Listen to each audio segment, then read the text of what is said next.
Hello BSc first year student, कैसे हैं आप सभी लोग। उम्मीद है आप लोग बहुत अच्छे होंगे। दोस्तों आज के इस वीडियो के अंदर हम डिस्कस करेंगे बीएससी फर्स्ट ईयर जियोलॉजी में आपका फर्स्ट सेमेस्टर आता है cytology, genetics and infectious disease.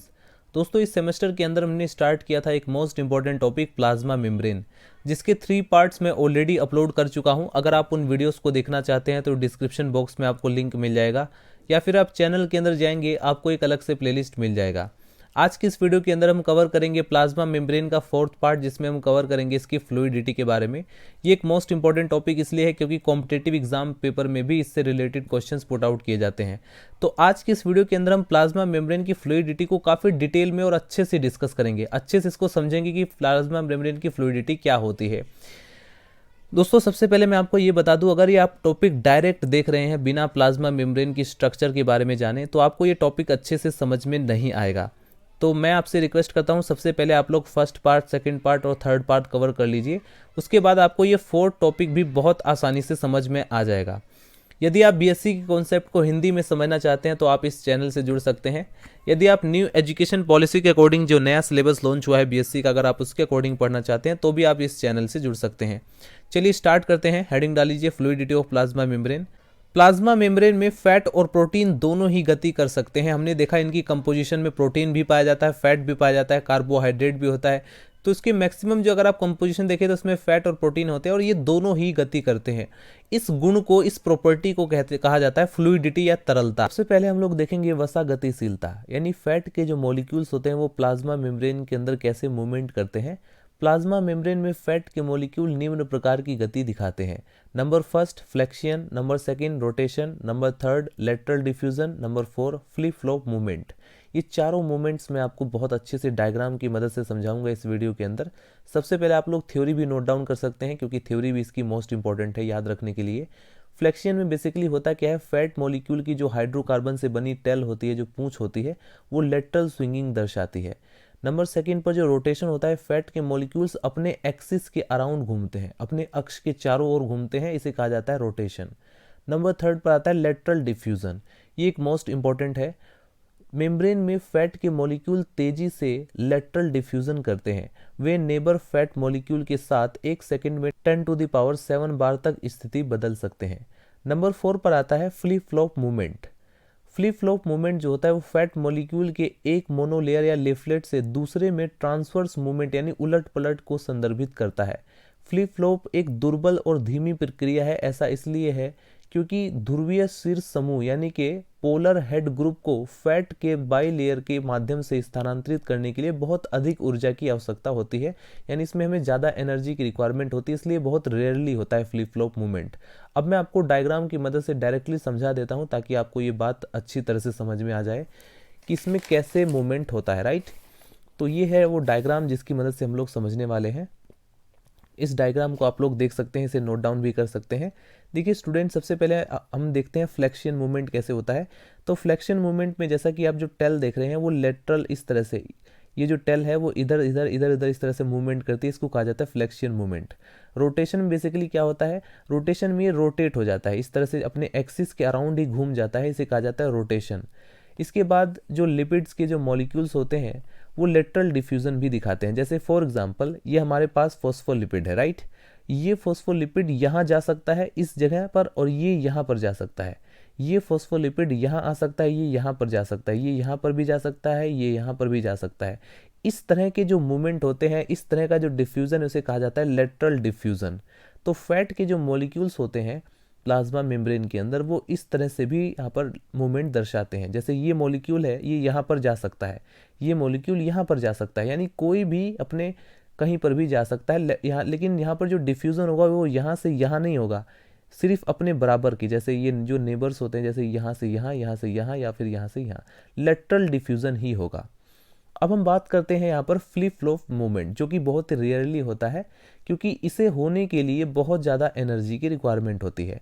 जैसे फॉर एग्जांपल स्टूडेंट, जब आप लोग सेल को कंसीडर करते हो, ये जैसे हमारी एक कोशिका है, ये सेल है और ये बीच में न्यूक्लियस है। हम लोग किसके बारे में पढ़ रहे हैं, हम लोग प्लाज्मा मेम्ब्रेन के बारे में पढ़ रहे हैं, जो कि यहाँ पर है आउटर में, राइट। तो ये जो प्लाज्मा मेम्ब्रेन है, प्लाज्मा मेम्ब्रेन की हमने स्ट्रक्चर हमने अच्छी तरह से देखा हुआ है। ये आउटर में पड़ेगा और ये इनर में पड़ेगा। ये जो लिफलेट है ये आउटर होगी और ये इनर होगी। तो अगर मैं कहता हूँ ये जो आउटर वाला जो लिपिड का मॉलिक्यूल है, अगर ये अंदर की तरफ आए, इस मोमेंट को आप क्या कहोगे? अगर आउटर से इनर की तरफ अगर यहाँ पर मोमेंट हो रहा है तो इसे आप कहेंगे फ्लिप, राइट? इसे आप क्या कहेंगे? फ्लिप। अगर इनर से आउटर की तरफ जा रहे हैं, क्योंकि ये पोर्शन सेल के अंदर की तरफ है, तो अगर ये ऊपर की तरफ जाए, ये जो पूरा फॉस्फोलिपिड का मॉलिक्यूल है अगर ये ऊपर की तरफ जाए तो इसको कहा जाता है फ्लॉप। तो इस चीज का आपको ध्यान रखना है बेसिकली, अगर आउटर से इनर की तरफ आता है तो इसे कहा जाता है फ्लिप, फ्लिप मूवमेंट। अगर इनर से आउटर की तरफ जा रहा है तो इसे कहा जाता है फ्लॉप मूवमेंट। इसके बाद अगर यहाँ पर एक पॉइंट और भी है, अगर आउटर से इनर की तरफ कोई मॉलिक्यूल आ रहा है तो इसे हम फ्लिप कहते हैं। तो फ्लिप के लिए हमें एक एंजाइम की रिक्वायरमेंट होती है जिसे कहा जाता है फ्लिपेज, जिसे हम थ्योरी में भी पढ़ेंगे यहाँ पर। तो यानी फ्लिप मूवमेंट करवाने के लिए कुछ एंजाइम उसे उत्प्रेरित करते हैं, तो उस उत्प्रेरण करने वाले एंजाइम का नाम है फ्लिपेज। इसके अलावा अगर इनर से आउटर की तरफ अगर यहाँ पर मूवमेंट होता है तो उसे हम बोलते हैं फ्लॉप। तो फ्लॉप के लिए फ्लोपेज एंजाइम होता है। कुछ एंजाइम ऐसे भी होते हैं जो दोनों मूवमेंट में हेल्प करते हैं, जैसे कि स्क्रैबलेज, राइट? तो ये तीनों चारों तरह के जो मूवमेंट्स है वो मैंने आपको बताए। इसीलिए हम कहते हैं कि प्लाज्मा मेम्ब्रेन जो होती है वो डायनेमिक नेचर होती है, राइट? चलिए यहाँ पर और भी हम थ्योरी को नोट डाउन कर लेते हैं। ये एक मोस्ट इंपॉर्टेंट थ्योरी है। एक मोनोलेयर से दूसरे फैट मॉलिक्यूल की गति की जो आवृत्ति, जो फ्रीक्वेंसी होती है, उसका अगर हम उसकी एवरेज बताएं तो महीने में एक बार से कम होती है। कोलेस्ट्रॉल मॉलिक्यूल इसका एक्सेप्शन है, इसका अपवाद है, और तेजी से फ्लिप फ्लॉप मूवमेंट दिखा सकते हैं। फैट का जो ट्रांसलोकेशन होता है, जो स्थानांतरण होता है, वो एंजाइम के 3 ग्रुप फ्लिपेज, फ्लॉपेज और स्क्रैबलेज एटीपी ऊर्जा का उपयोग करके फैट के फ्लिप फ्लॉप संचलन को उत्प्रेरित करते हैं। तो ये वो एंजाइम से जो कि हेल्प करते हैं। स्क्रैबलेज दोनों में हेल्प करता है, फ्लिप में भी और फ्लॉप में भी। स्टूडेंट, अब आप लोग हेडिंग डाल लीजिए प्रोटीन गतिशीलता, यानी प्लाज्मा मेम्ब्रेन के अंदर जो प्रोटीन प्रेजेंट होते हैं वो भी गति दिखाते हैं, वो भी मूवमेंट शो करते हैं। और इस मूवमेंट को शो करने के लिए फ्राई और एडेनिन ने एक एक्सपेरिमेंट किया था। इस एक्सपेरिमेंट को हम इस वीडियो के अंदर बहुत अच्छे से समझने वाले हैं, क्योंकि ये एक्सपेरिमेंट मोस्ट इंपॉर्टेंट है। आइए इस एक्सपेरिमेंट को अच्छे से समझते हैं। सबसे पहले आप लोग हेडिंग डाल लीजिए प्रोटीन गतिशीलता। यहाँ पर आप देखेंगे नीचे लिखा हुआ है मेम्ब्रेन प्रोटीन के लेटरल डिफ्यूजन को प्रूव करने के लिए, सिद्ध करने के लिए फ्राई और एडेनिन का प्रयोग। इस एक्सपेरिमेंट को सबसे पहले उन्होंने कैसे किया था उसको हम अच्छे से समझेंगे, और इस एक्सपेरिमेंट से कैसे हमें पता चलता है कि प्रोटीन भी मूवमेंट करता है। प्लाज्मा मेम्ब्रेन के अंदर जो प्रोटीन होते हैं वो भी लेटरल डिफ्यूजन के द्वारा मूवमेंट करते हैं, ये हमें पता चल जाएगा। देखिए, सबसे पहले यहाँ पर आप लोग नोट डाउन करेंगे, कुछ मेम्ब्रेन प्रोटीन कोशिकाओं में एंकोर्ड होते हैं, यानी बहुत ही लिमिटेड मूवमेंट वो शो कर पाते हैं। लेकिन कुछ अभिन्न प्रोटीन फैट के जो बाई लेयर होती है उसमें बहुत तेजी से लेटरल डिफ्यूजन करते हैं। फ्राई और एडेनिन ने मेम्ब्रेन प्रोटीन के लेटरल डिफ्यूजन को प्रदर्शित किया था। उन्होंने किस तरह से एक्सपेरिमेंट किया? उन्होंने एक चूहे की कोशिका ली, यानी कि माउस की जो सेल है उसको लिया, और दूसरी तरफ उन्होंने ह्यूमन सेल को लिया। तो ये है माउस सेल, और माउस सेल में ये देखा, आप देख सकते हैं, ये है उसकी मेम्ब्रेन प्रोटीन। मेम्ब्रेन प्रोटीन को देखो यहाँ पर बिल्कुल व्हाइट कलर में शो किया गया है। अगर आप ह्यूमन प्रोटीन देखें, ह्यूमन मेम्ब्रेन प्रोटीन, तो इसको जो उन्होंने ब्लैक में शो किया गया है। आप यहाँ पर दोनों में डिफरेंस देख सकते हैं। उन्होंने इन दोनों कोशिका को मिलकर के एक हेट्रोकैरियोन तैयार किया। ये देखेंगे, ये न्यूक्लियस है चूहे की कोशिका का न्यूक्लियस, और ये है ह्यूमन सेल का न्यूक्लियस, और इन दोनों को यहाँ पर मिल करके एक हेट्रोकैरियोन तैयार किया गया। उसके बाद स्टूडेंट, उन्होंने चूहे और मानव की जो मेम्ब्रेन प्रोटीन है उसको अलग अलग फ्लोरेसेंट एंटीबॉडी से लेबल किया। जैसे फॉर एग्जांपल यहाँ पर जो माउस सेल की मेम्ब्रेन प्रोटीन है उसको फ्लोरेसेंस से लेबल किया। Antibodies again mouse membrane protein label with fluorescence, जो कि आप यहाँ पर देख सकते हैं, उसको इस प्रकार से सिंबल से उसको प्रदर्शित किया गया है। दूसरी तरफ जो ह्यूमन सेल के ऊपर जो मेम्ब्रेन प्रोटीन है, antibodies again human membrane protein label with rhodamine, उसको जो है रोडामाइन से उसको लेबल किया। जैसा कि आप यहाँ पर उसको देख सकते हैं, रोडामाइन को कुछ इस प्रकार से प्रदर्शित किया गया है इस सिंबल से। तो ये रोडामाइन को प्रदर्शित किया गया है और ये फ्लोरेसेंस को प्रदर्शित किया गया है। अब आप यहाँ पर इस डायग्राम को ध्यान से देखें, क्योंकि इसी डायग्राम में हमें अच्छे से समझना है। अगर आप ध्यान से देखें तो इसमें जो ये प्रोटीन आपको दिखाई दे रहा है ये माउस के मेम्ब्रेन का प्रोटीन है, राइट? आप देख सकते हैं, ऊपर भी आप लोग मिला सकते हैं। दूसरी तरफ ये जो आपको दिखाई दे रहे हैं ब्लैक कलर में, ये जो है ह्यूमन सेल के जो मेम्ब्रेन प्रोटीन है उसको दिखाया गया है।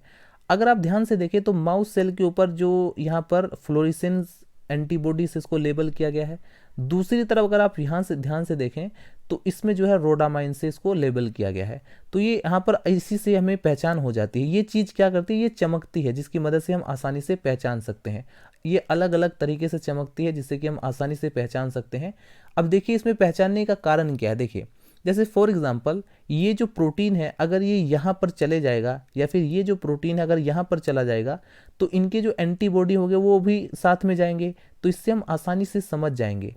तो इससे होता क्या है, बेसिकली शुरुआत के जो कुछ मिनट में तो कुछ अच्छी तरह से दिखाई नहीं पड़ता, लेकिन 40 मिनट के बाद ये देखा जाता है कि जो मेम्ब्रेन प्रोटीन है उनकी जगह चेंज हो चुकी है। जैसे आप देखेंगे यहाँ पर इस डायग्राम में क्लियरली ये दिखाया गया है कि मेम्ब्रेन प्रोटीन जो है अपनी जगह बदल देते हैं। ये देखेंगे इसमें एंटीबॉडी जो है अलग अलग आप देख सकते हैं। यहाँ पर रोडामाइन है तो कहीं पर जो है फ्लोरिसिन है, कहीं पर रोडामाइन है तो कहीं पर फ्लोरिसिन है। तो यानी यहाँ पर इससे क्या हुआ, ये जो मेम्ब्रेन प्रोटीन है ये अपनी जगह को चेंज किया, उनमें हुआ लेटरल डिफ्यूजन, जिसकी वजह से एंटीबॉडी भी अपनी जगह चेंज कर चुके थे, राइट, क्योंकि ये सभी इसी से अटैच हैं। तो इस एक्सपेरिमेंट से प्रूफ होता है कि प्रोटीन भी मूवमेंट करता है, यानी कि ये जो प्रोटीन था वो यहाँ चला गया, ये प्रोटीन यहाँ पर चला गया और ये मिक्स हो गए आपस में, जैसा कि आप देख सकते हैं, right. Mouse and human membrane protein mix, इस एक्सपेरिमेंट से हमें पता चल जाता है। तो ये हमने देखा आज की इस वीडियो के अंदर फ्लूइडिटी इन प्लाज्मा मेम्ब्रेन, जिसमें हमने प्रोटीन और फैट के मूवमेंट को देखा। आप लोग चाहें तो आप लोग इस थ्योरी को भी नोट डाउन कर सकते हैं। 3 स्टेप्स हैं यहाँ पर उनके एक्सपेरिमेंट के। चूहे और मानव की कोशिका को जोड़कर सबसे पहले उन्होंने हेट्रोकैरियोन बनाया, राइट। दूसरा जो वहाँ पर पॉइंट है, दूसरा स्टेप है, चूहे और मानव झिल्ली प्रोटीन को अलग अलग फ्लोरिसेंट एंटीबॉडी से उसको लेबल किया। इसके बाद शुरुआत में उन्होंने देखा जो फ्लोरिसेंट एंटीबॉडी है वो अलग रहे, लेकिन 40 मिनट के बाद पूरी तरह से वो आपस में मिल गए। नेक्स्ट वीडियो के अंदर हम डिस्कस करेंगे प्लाज्मा मेम्ब्रेन के फंक्शन के बारे में। मिलते हैं नेक्स्ट वीडियो में स्टूडेंट, बाय बाय, टाटा।